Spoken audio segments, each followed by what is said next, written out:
อที่8นะครับเรื่องสมดุลเคมีเขียนสมดุลขึ้นมาก่อน 2NO2 กลายเป็น N2O4 นะครับค่า K ตอนแรกก็คิดได้เลยเนาะจากตรงนี้เนี่ย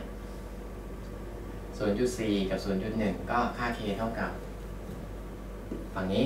0.1 โมลต่อลิตรหน่วยใช้ได้แล้วหารด้วย 0.4 ทั้งหมดกำลัง2จะได้เท่ากับ 0.1 หารด้วย 0.16 นะครับนี่คือค่า K ก็คือเท่าไหร่10 ส่วน 16 หรือ5 ส่วน 8 คือ 0.625 นั่นเองนะครับถัดมาเขาบอกว่าถ้าต้องการเพิ่มการเข้มข้นของ N2O4 เป็น 4 เท่าเราต้องเติมนี้เท่าไหร่ตอนแรกนะครับเรามีอยู่ 0.4 กับ 0.1 ถูกไหมสมมติอันนี้คือสมดุลแรกสมดุล1แต่รบกวนเติมตัวนี้ไป A แล้วกันนะนี้ไม่ได้ทำอะไรเปลี่ยนแปลงแล้วก็สมดุลที่2ตอนนี้ต้องลดลงถูกไหมครับลบเท่าไหร่ไม่รู้แต่อันนี้ต้องกลายเป็นบวก 0.3 เพื่อให้กลายเป็น 0.4 สังเกตไหมว่า 0.1 กลายเป็น 0.4 เพิ่ม4เท่าต้องมาจากการบวก 0.3 ตรงนี้ถูกไหมครับถ้านี้บวก 0.3 อันนี้ก็ต้องลบ 0.6 ถูกไหมครับและมันต้องเหลือเท่าไหร่เพื่อให้ค่า K คงที่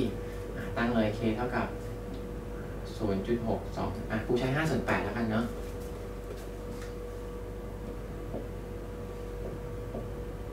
ต้องเท่ากับ 0.4 หารด้วยตัวเนี้ยกำลัง2ให้เป็น x แล้วกันจะได้ค่า x เท่าไหร่ครับย้ายขึ้นไป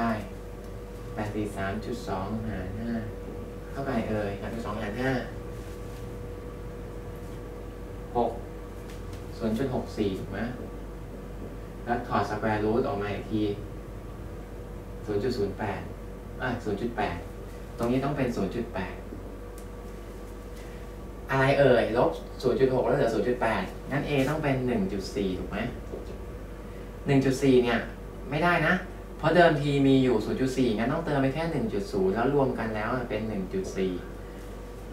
ลบ 0.6 เหลือ 0.8 ถูกไหมครับแปลว่าต้องเติมลงไป 1 โมลต่อลิตรนะหน่วยในนี้เป็นหน่วยโมลต่อลิตรหมดเลยแต่ภาชนะแค่ครึ่งลิตรก็เติมถ้าทั้งหมดเนี่ยเติม1 โมลต่อลิตรภาชนะครึ่งลิตรก็เติมแค่ครึ่งโมลของ NO2 ก็คือ NO2 มันหนักเท่าไหร่ครับ46ครึ่งโมลก็คือ23ตอบข้อ1ง่ายไหมครับ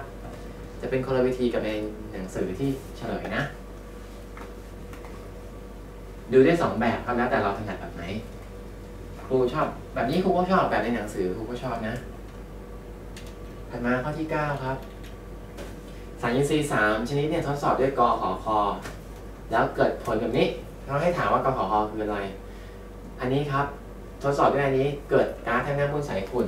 ไอ้2ก๊าซเนี้ยมันน่าจะเป็นคาร์บอนไดออกไซด์เนาะ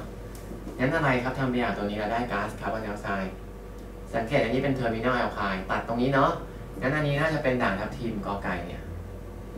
เพราะมันจะมาตัดตรงนี้กลายเป็นคาร์บอนไดออกไซด์ตรงตัวอะตอมปลายซ้ายเนี่ยส่วนอันนี้เป็นกรดอินทรีย์ถูกไหมครับทดสอบด้วยโซเดียมไฮโดรเจนคาร์บอเนตก็จะได้ก๊าซคาร์บอนไดออกไซด์นะงั้นก็ได้ทั้งได้ใช้2แล้วเห็นไหมครบแล้วข้อกกยังไม่ได้ดูเลยนะครับถัดมาข้อที่10ข้อสุดท้าย